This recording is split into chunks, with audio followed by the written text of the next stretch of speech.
राजा जी ये क्या है? अरे छुओ मत मगरमच्छ है। इसका दांत कहाँ है?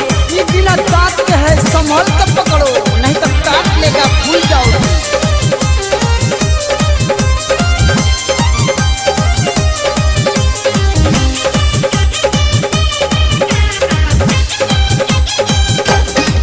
सुना सुना ये हजूर तू लागल खजूर। ओहो सुना सुना ये हजूर तू लागल खजूर।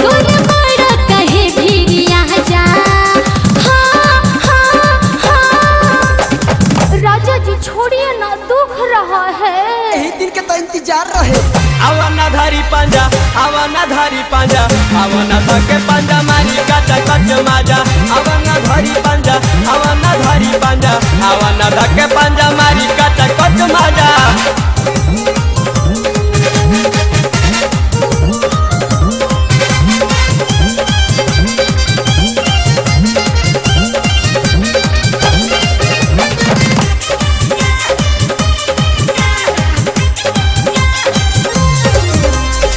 तोहरे ला मार देनी छुट्टी जी, आई ना खूब मजा लूटी जी। पलंग तोहारे आज टूटी जी, पलंग के नीचे आज सूती जी।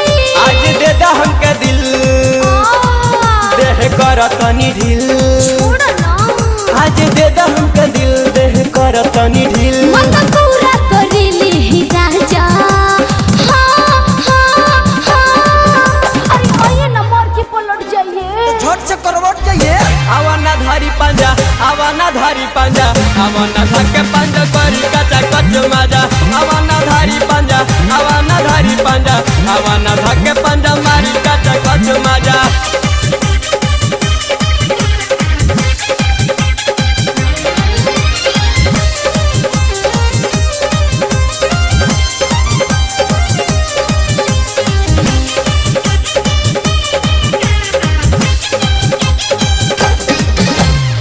लगता बटे रवा जल्दी हो, करे तो मोबिला जे पलटी हो।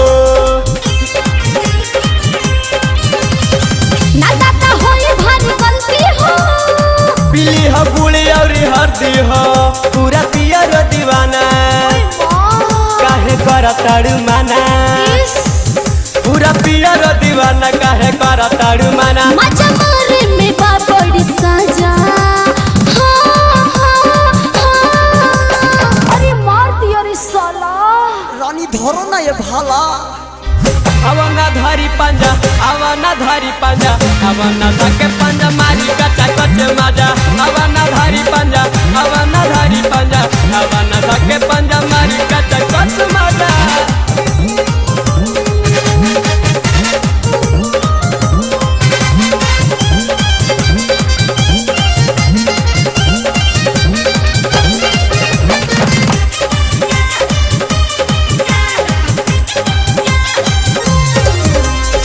सुनले ही रंजन की सोरा जी।